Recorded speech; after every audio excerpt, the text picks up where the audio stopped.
전능하사 천지를 만드신 하나님 아버지를 내가 믿사오며 그 외아들 우리 주 예수 그리스도를 믿사오니 이는 성령으로 잉태하사 동정녀 마리아에게 나시고 본디오 빌라도에게 고난을 받으사 십자가에 못 박혀 죽으시고 장사한 지 사흘 만에 죽은 자 가운데서 다시 살아나시며 하늘에 오르사 전능하신 하나님 우편에 앉아 계시다가 저리로서 산자와 죽은 자를 심판하러 오시리라. 성령을 믿사오며 거룩한 공회와 성도가 서로 교통하는 것과 죄를 사하여 주시는 것과 몸이 다시 사는 것과 영원히 사는 것을 믿사옵나이다. 아멘.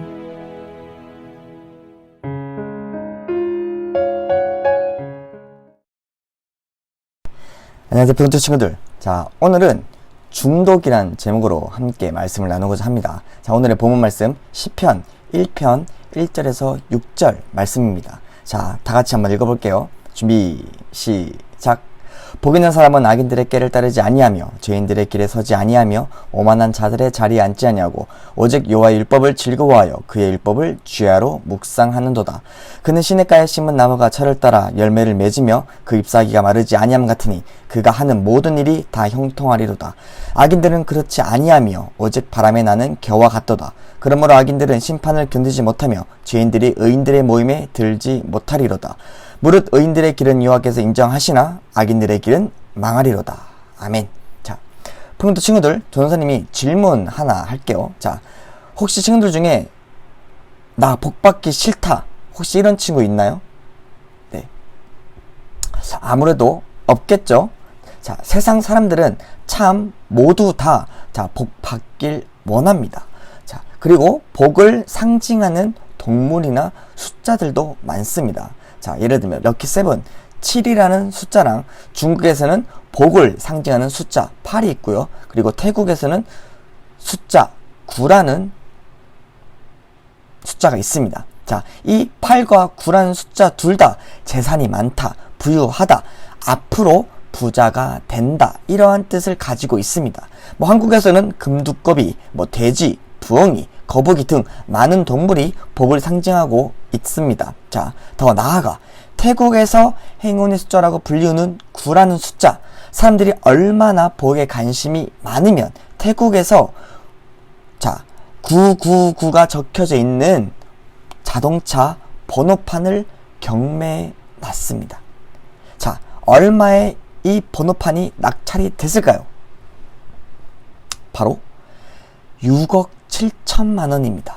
자, 어마어마하죠. 자, 그리고 또한 8888이란 숫자가 적혀져 있는 번호판은 과연 얼마에 낙찰되었을까요? 바로 10억 2,800만 원입니다. 어때요, 친구들? 참 대단하죠? 자, 이렇듯 요즘은 돈을 많이 벌고 내가 하고 싶은 일을 마음껏 하면서 사는 것이 바로 복 받는 삶이라고 말하는 사람들이 많습니다. 이러한 사람들은 돈만 있으면 주변에 사람들이 모일 것 같고, 돈만 있으면 사람들에게 인정을 받을 수 있을 것 같고, 돈만 있으면 사람의 생명을 좌지우지할 수 있을 것만 같다는 그런 생각들을 하는 사람들이 넘쳐나고 있습니다. 자, 홀리데이란 영화에서 실제 인물이기도 한 지강원이 탈주를 하고 인질극을 벌이고 자살을 시도하고 세상을 향해 서럽게 이렇게 외쳤습니다. 정말 유명한 대사죠. 자, 유전무죄, 무전유죄. 즉, 돈이 있으면 죄가 없어지고 돈 없으면 죄가 된다는 말입니다. 돈이 곧 세상의 전부란 뜻이죠. 그렇다면 돈이 과연 복의 근원일까요? 아직도 그렇게 생각하는 친구가 있나요? 설마? 자, 한 가지 이야기를 더 해드릴게요. 자, 바로 그리스 로마 신화에 나오는 마이다스 왕의 이야기입니다. 뭔가 어디서 많이 들어본 단어지 않나요? 자, 바로 마이다스의 손이란 말이 나오게 된 이야기입니다. 마이다스의 손의 뜻은 어떤 일이든 잘 풀린다는 뜻이죠. 자, 그는 금을 너무 좋아했어요. 바로 반지의 제왕에서 나오는 골룸이 절대 반지에 미쳐있는 것처럼 금에 미쳐 있었습니다. 그래서 그는 신에게 이렇게 간청을 합니다. 제가 무엇이든 만지면 그게 바로 금이 되게 해주세요. 즉 자신의 손이 닿는 곳은 모든 것이 다 금으로 바뀌게 해달라는 그런 소원이었습니다. 신은 그의 소원을 들어주었고 정말 그의 손이 닿는 모든 곳은 다 금으로 변했습니다. 황금을 만드는 손으로 바뀌었죠. 남들이 보면 정말 복이 있는 인생이죠. 왜냐? 정말 가치 없는 돌을 만져도 가치 있는 금으로 바뀌니 얼마나 축복받고 복 있는 일생입니까? 자, 하지만 처음만 복이 있었습니다. 나중에 이 마이다스는 목말라서 물을 마시려고 물잔을 만지면 그 물잔이 금으로 변해 물 한 모금도 자신이 힘으로 직접 마시지 못했습니다. 사랑하는 딸도 손으로 만져서 그 딸이 금으로 변해버렸고요. 그리고 결국 마지막에 마이다스는 음식을 먹지 못해서 굶어 죽었습니다. 자, 현실에서의 마이다스의 손, 바로 로또가 있습니다. 많은 사람들이 로또에 당첨되길 원합니다. 왜냐? 돈이 많으면 복 있는 삶이라고 생각하기 때문이죠. 하지만 정작 로또에 당첨되면 주변 사람들과 멀리 떨어져 살아야 한다고 합니다. 사람을 잃고 자신의 인생을 잃을 수도 있게 되는 것이죠. 자, 이런 문제를 봤을 때 꼭 돈이 많은 게 복 있는 삶이 아니라는 것을 알 수 있죠, 친구들. 자, 또 뭐 있죠? 바로 권력이 있습니다. 미국의 한 마피아 보스가 이런 말을 했다고 합니다. 권력이 성의 희열보다 크다. 정말 권력의 달콤함을 잘 보여주고 있는 말입니다. 자, 여러분, 우리나라에서 가장 권력이 있는 사람이 누구일까요? 바로 대통령이죠. 행복해 보이나요? 역대 대통령 모두 그 자리에서 물러나 잘 먹고 잘 살던가요? 스스로 목숨을 던지거나 많은 기간을 감옥에서 보내는 것을 우리는 볼 수 있습니다. 누가요? 바로 나라에서 가장 권력이 있는 사람, 대통령이요. 그리고 뭐 잘해도 욕먹고 못하면 더 욕먹고 비난을 정말 많이 받는 그런 대통령이죠. 자, 그렇다면 돈도 아니고 권력도 아니고 또 뭐가 있을까요? 바로 외모입니다. 외모가 뛰어나면 당연히 다른 사람들의 부러운 시선을 한 몸에 받습니다. 하지만 외모도 주관적입니다. 내가 보면 외모가 훌륭한데 다른 사람이 보면 그렇게 생각 안 할 수가 있죠. 또한 미인방명이라는 말이 있듯이 외모가 아름다운 사람들에게는 파리가 들끓어 단명하는 경우가 많다고 합니다. 자, 결국 세상에서 복 있는 삶이라고 흔히 말하는 돈, 권력, 외모가 복이 아니라고 우리는 생각할 수 있겠죠. 그렇다면 무엇이 복이 있는 삶일까요? 바로 진정한 복은 하나님께 있습니다. 복은 물질이나 권력이나 외모에 있지 않습니다. 복 있는 사람은 바로 하나님과 함께하는 사람입니다. 바로 하나님이 우리의 참된 복이 되어 주신다는 말이죠. 자, 말씀을 읽으면서 복 있는 사람은 과연 어떤 사람일까? 여러분들이 직접 판단하길 바랍니다. 자, 1절 말씀입니다. 다 같이 읽어볼게요. 준비, 시작. 복 있는 사람은 악인들의 꾀를 따르지 아니하며 죄인들의 길에 서지 아니하며 오만한 자들의 자리에 앉지 아니하고. 아멘. 자, 1절에서 나오고 있는 복 있는 사람이 안 하는 거 3가지 행동이 나옵니다. 자, 첫 번째, 악인들의 꾀를 따르지 않는다. 자, 악인들의 꾀가 무엇일까요? 바로 악한 생각입니다. 골머술수에 능한 사람들이죠. 자신의 이익을 위해서라면 남의 불행 정도야 아무런 죄책감 없이 할 수 있는 그런 사람들. 역사적으로도 이런 골머술수에 능한 사람들이 많습니다. 자, 삼국지에 조조가 있고요. 그리고 66개국으로 분열을 되었던 일본을 통일한 도요토미 히데요시가 있고요. 그리고 중국을 최초로 통일한 진시황 등 골머술수에 능한 사람이 많습니다. 하지만 이들이 뛰어난 지혜로 역사의 이름을 남긴 건 분명하지만 이들이 사용한 지혜에는 생명이 없습니다. 오히려 많은 사람들이 죽게 되었죠. 자, 두 번째, 죄인들의 길에 서지 않는다. 죄인은 누구인가요? 바로 하나님을 떠나 사는 사람들입니다. 하나님의 말씀을 떠나 사는 사람들인 거죠. 그리고 세 번째, 바로 오만한 자들의 자리에 앉지 않는다. 오만한 사람들의 특징, 바로 교만입니다. 오만한 자는 교만하여 하나님을 절대로 인정하지 않고 하나님 앞에서 이렇게 말을 하겠죠. 당신이 그 하나님이요? 그렇게 대단하시다며? 나는 당신을 믿지 않아요. 내가 노력해서 남들이 우러러 보는 자리까지 내가 왔는데 난 나를 믿습니다. 내가 나의 하나님이요. 이렇게 말하는 사람들이 바로 교만한 사람들입니다. 그래서 자신이 죄인이라고 생각하지 않으니까 당연히 회개도 일어나지 않습니다. 회개도 하지 않아요. 바로 복 있는 사람들은 이러한 오만한 자와 함께 시간을 보내지 않습니다.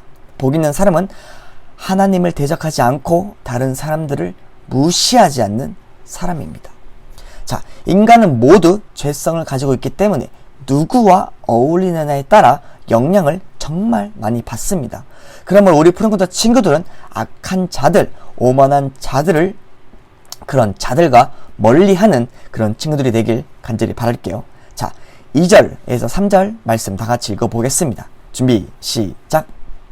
오직 여호와의 율법을 즐거워하여 그의 율법을 주야로 묵상하는도다. 그는 시냇가에 심은 나무가 철을 따라 열매를 맺으며 그 잎사귀가 마르지 아니함 같으니 그가 하는 모든 일이 다 형통하리로다. 아멘. 자, 복 있는 사람의 특징이 또 나옵니다. 바로 여호와의 율법을 즐거워하고 그 율법을 아침 저녁으로 묵상하는 자. 자, 악인들은 어디서 즐거움을 찾습니까? 당연히 하나님과 함께 거하지 않으니 세상에서 즐거움을 찾겠죠.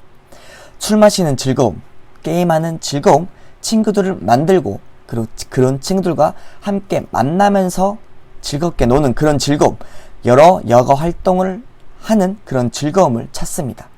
하지만 세상의 즐거움엔 바로 한계가 있습니다. 딱 즐기는 그 순간만 행복하고 기쁨이 있다는 겁니다.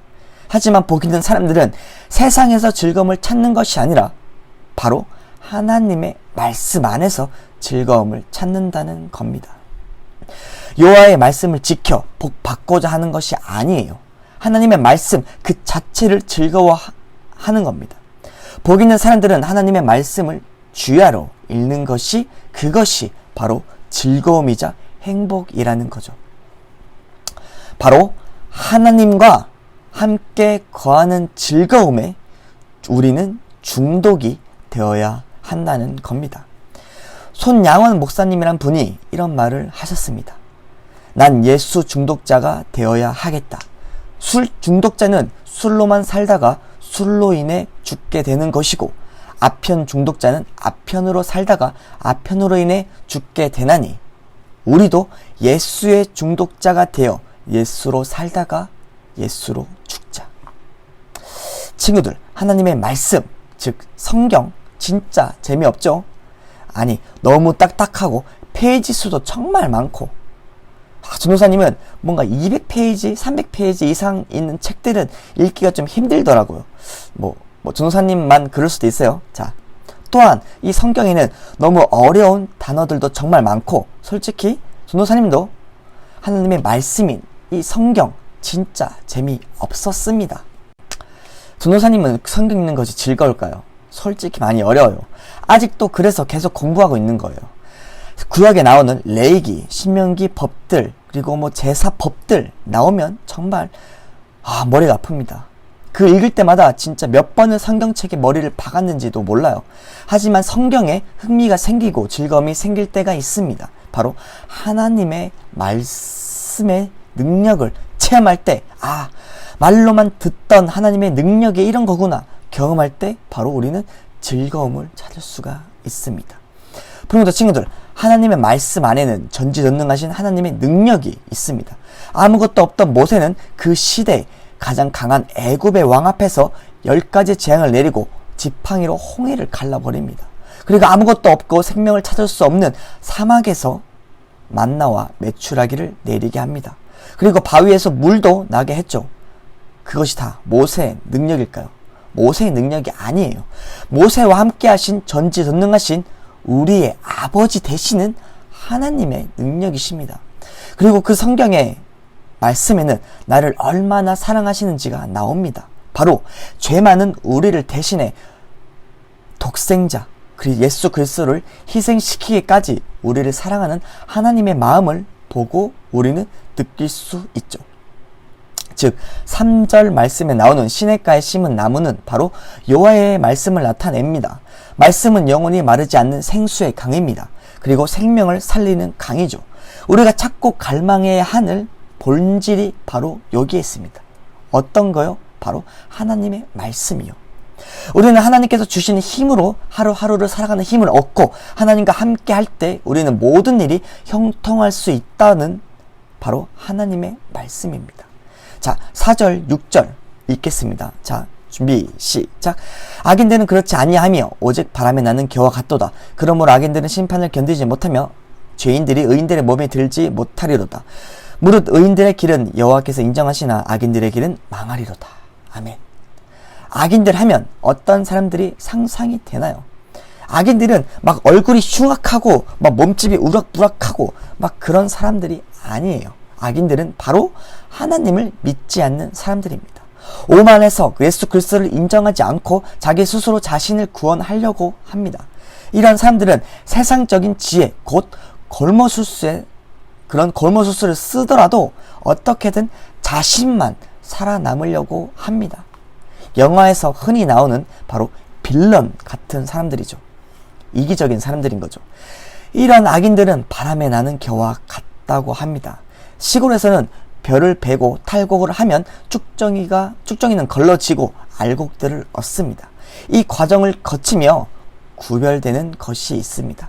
우리가 매일 밥에 먹는 새하얀 쌀과 바로 겨입니다. 이 겨는 쌀에서 떨어져 나온 부스러기입니다. 자, 하나님께서는 말씀하십니다.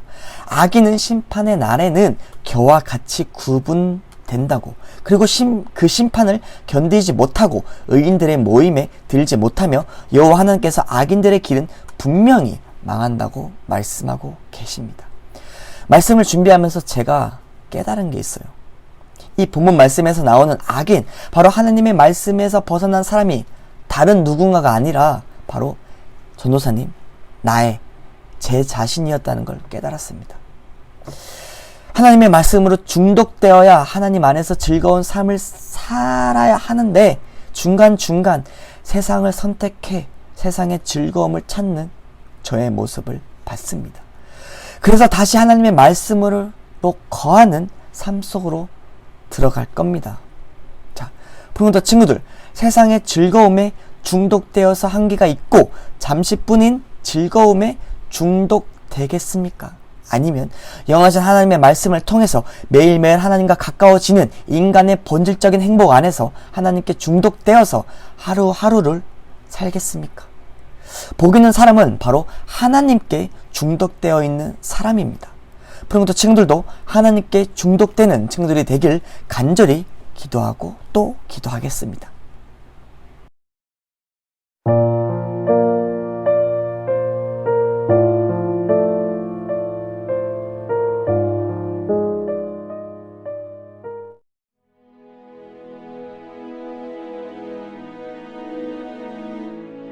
하늘에 계신 우리 아버지여, 이름이 거룩히 여김을 받으시오며 나라가 임하시오며 뜻이 하늘에서 이루어진 것 같이 땅에서도 이루어지이다. 오늘 우리에게 일용할 양식을 주시옵고 우리가 우리에게 죄 지은 자를 사하여 준 것 같이 우리 죄를 사하여 주시옵고 우리를 시험에 들게 하지 마시옵고 다만 악에서 구하시옵소서. 나라와 권세와 영광이 아버지께 영원히 있사옵나이다. 아멘.